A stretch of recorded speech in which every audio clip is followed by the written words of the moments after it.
pastor nessa altura. A família chora. Atingimos um tal momento, um tal nível que a esperança de vida já não havia. Eu olho para alguns irmãos meus, dos seus pés já meteram os meus sapatos.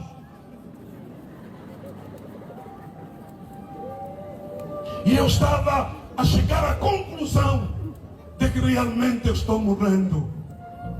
E tudo que eu falava diariamente, se tivesse que falar, era apenas despedir-me. As minhas filhas choram, elas vêm e me tocam nos ombros e elas perguntam: pai, o que é que você fez? E eu também dizia: mas eu fiz o quê? Eu fiz o quê?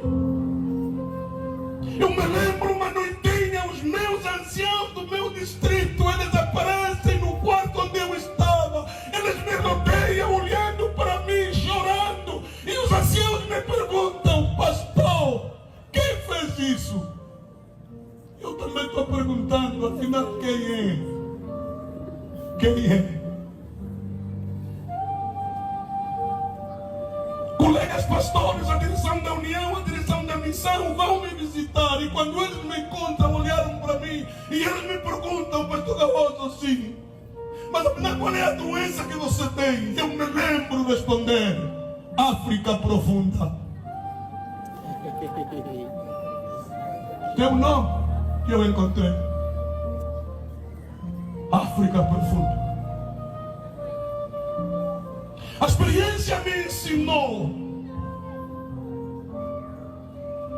É verdade, uma vez eu estou conversando com um grupo de homens que me reúne e eles me dizem assim: pastor Galvoso, sim, você não pode pensar que todos viemos para a igreja para irmos para o céu. Não. Alguns de nós viemos apenas para gerirmos na igreja a nossa imagem. Isso do céu não. E eu percebi que sim. Quando eu era miúdo, era ajudante de um caçador. E uma vez em agosto fomos à caça. E em alguns lugares havia já houve queimaduras das matas. E havia lugares onde o fogo não atingiu. E o caçador nos avisou: estejam muito atentos com os cães para aqueles lugares onde o fogo não chegou. Porque as grandes serpentes, elas estão escondidas naqueles lugares. E eu me lembro que perdemos 3 cães naquele dia. E hoje, a experiência me diz que na igreja, a minha igreja, a igreja adventista do 7º dia, onde sou membro 40 anos, a igreja adventista do 7º dia, onde sou pastor há 36 anos, a experiência me mostrou que dentro desta igreja temos pessoas que vieram aqui apenas para se esconder. O assunto do céu não é com eles. Eles vieram aqui porque o lugar é onde o fogo não atingiu, estão aqui escondidos. E o mais triste, o mais difícil é que o fato dele é igual, o fato do irmão Júnior é o mesmo fato do irmão Trigo. E é difícil perceber quem é. Mas é pura verdade que dentro da igreja de Deus, tal como aconteceu com Israel quando desce do Egito, e o texto vai dizer que houve mistura de gente, houve gente que acompanhou Israel que não tinham nada a ver com Israel. A igreja de Deus hoje também está aqui dentro, acomodada às pessoas terríveis e perigosas.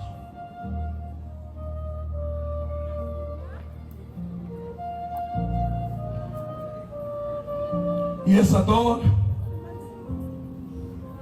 para dizer à igreja, se eu estou aqui, eu tenho pessoas que estão me telefonando, ficando admiradas, perguntando como é que Cauosso está a pregar. Como é que Cauosso consegue ficar de pé? Como? E em meio a tudo isso, escrevi algumas frases. Às vezes Deus não vai te livrar dos problemas, mas irá te capacitar para vencer-los. Às vezes Deus não vai te livrar das dores, mas irá te dar forças para suportá-las. Às vezes Deus não vai te livrar dos desafios, mas irá te dar sabedoria para passar por eles. Ainda escrevi, às vezes Deus não vai remover as cobras do seu caminho, mas irá tornar imune ao veneno delas. E é isso que aconteceu comigo. Deus permitiu.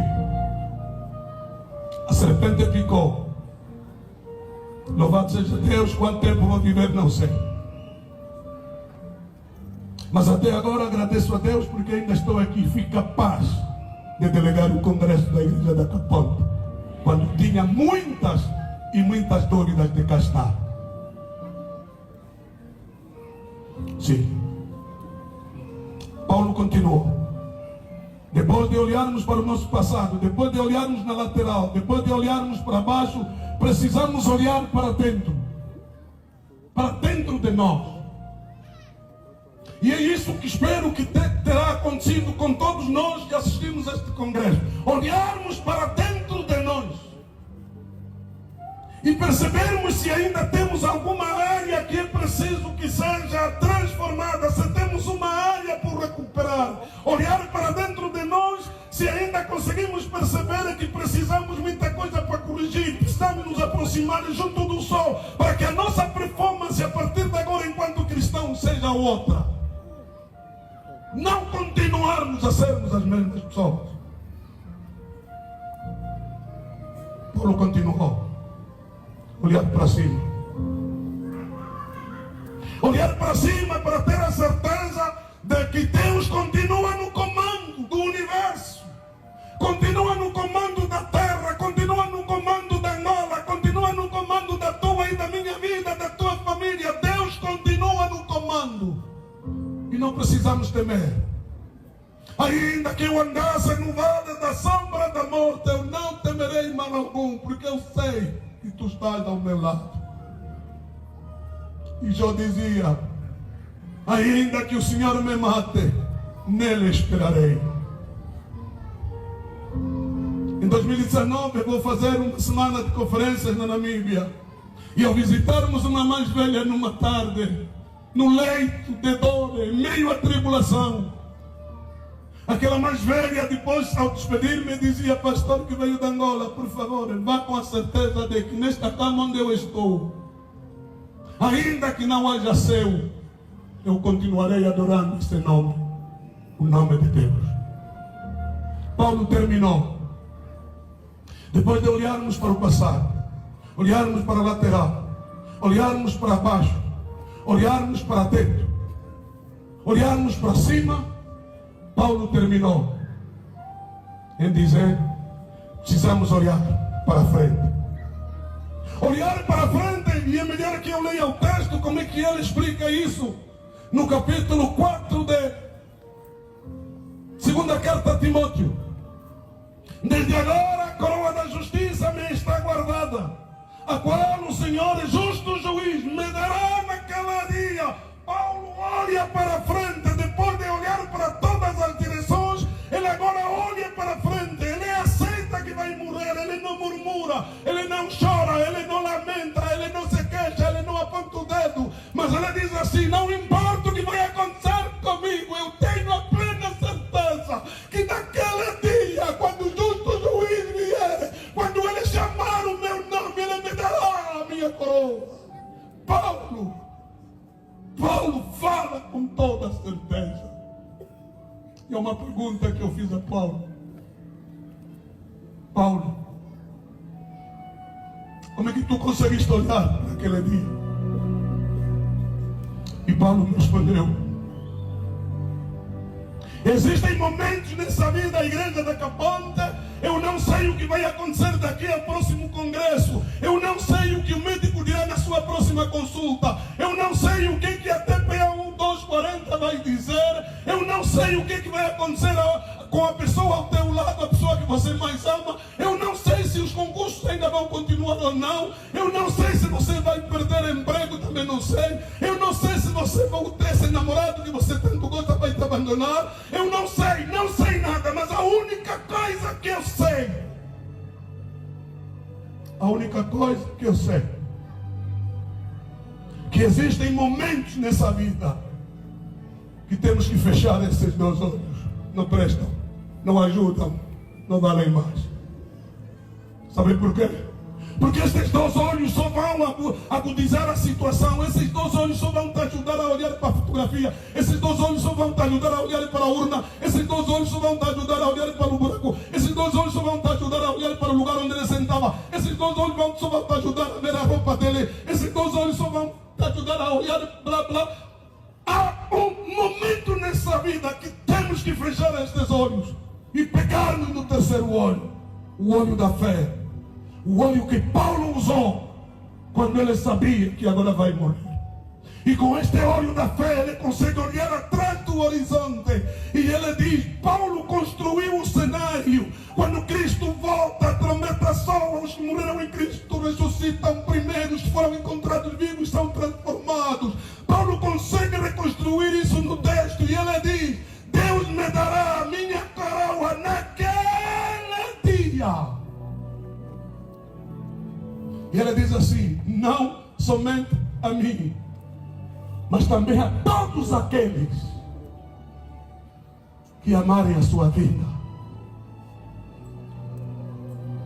Eu vou realizar uma vez, aquela história que vocês já ouviram rapidinho, eu vou realizar um funeral. Quando voltamos do cemitério, chegamos em casa, convidaram-me para comer um bocadinho, e de repente os anciãos se reúnem comigo e eles me dizem assim, pastor, sim, não saia daqui sem falar com a viúva. E eu dizia, é o meu ministério, depois do enterro, falar com a família próxima.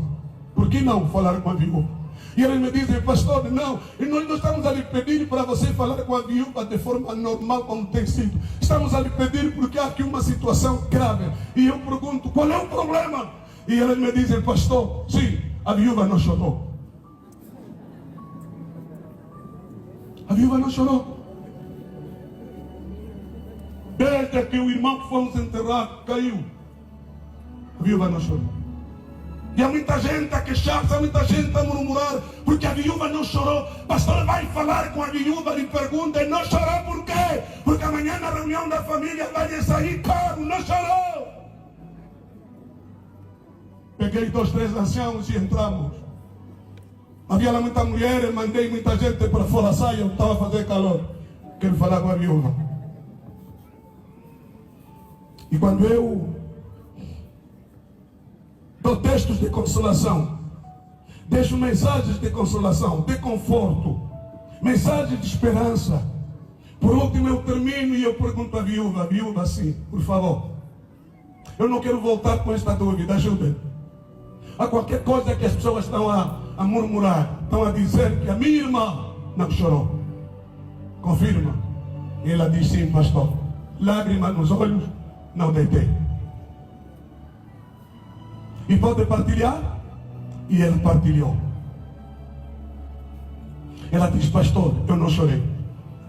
Não é porque não sinto até agora o desaparecimento deste grande homem que fomos enterrar. Mas pastor, vivi com ele 22 anos. Nas mãos dele me tornei adventista de 7º dia. E quero dizer ao pastor que nós fomos enterrar um grande sacerdote de uma família.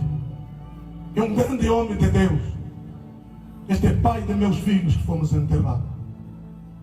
Mas eu não chorei porque é isso que nós abordamos, é isto que nós sempre falávamos, é isto que ele sempre me passou. Ele sempre me disse, minha mulher, se tu fores a primeira a morrer eu não vou chorar, mas se eu for o primeiro a morrer, quero te pedir que você não chore. O melhor, a grande diferença que você pode fazer para todo mundo que virá para este óbito é você não chorar. E eu cumpri, porque ele sempre me disse que não importa chorar, porque a separação entre o morrer e o reencontro com a pessoa amada vai ser de instantes. Ninguém vai dar conta que houve um século pelo meio. Não há necessidade de chorar. É ele que me ensinou que se eu for o primeiro a morrer, no momento mesmo que você souber que eu morri, fecha esses 2 olhos, não use mais. Agora use o terceiro olho, o olho da fé. Não olhe mais para as coisas que acontecem, o mundo que chora, os filhos e blá blá. Mas você usa o terceiro olho para ver aquele dia do nosso reencontro, ainda que não continuemos como marido e esposa. A palavra de Deus nos garante que havemos de nos reconhecer e seremos amigos eternos do outro lado do rio. Pastor, ele falou comigo que se eu morrer, chame o pastor Caosso para pregar. Pastor, eu estou feliz, porque a tua presença foi o cumprimento do último desejo dele. Tudo isso contribuiu para a minha alegria interna, apesar de que perdi um grande homem. Amado, agora nos vamos separar, o congresso vai acabar. As malambas da vida vão continuar a perseguir-nos. Estaremos em meio a muitas turbulências, a muitas tentações, a muitas provações, a muitos problemas. Mas ainda assim quero garantir à igreja que quando isto acontecer, não nos esqueçamos de olhar para aquele dia. Ainda que a gente morramos com a certeza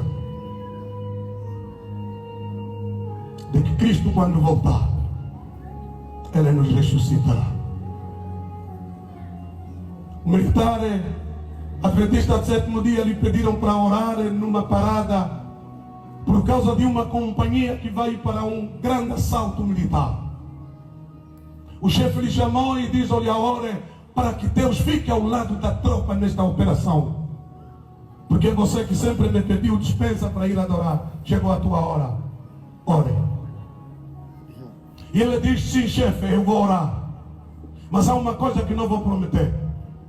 Eu não vou orar a Deus para que ele fique ao lado da tropa nesta operação. Mas, chefe, eu vou orar a Deus para que a tropa fique ao lado de Deus. O chefe não entendeu. É linguagem espiritual.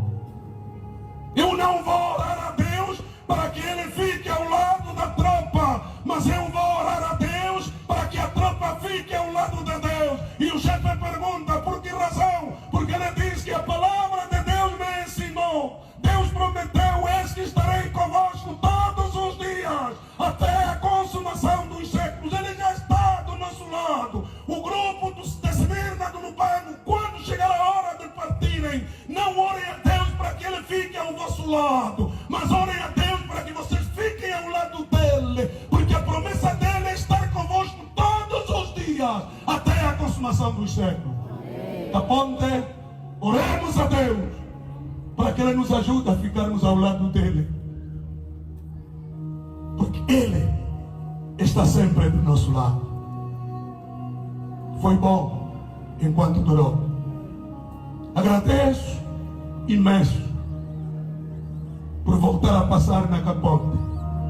Que Deus nos possa abençoar, que o grande Deus nos cuide, que o grande Deus nos proteja, que o grande Deus nos conserve nesta igreja na fé, que o grande Deus no último dia nos possa reunir e fazermos parte da grande família que Ele virá buscar para levar para o outro lado do rio, e com Ele vivermos eternamente e nunca mais nos separarmos.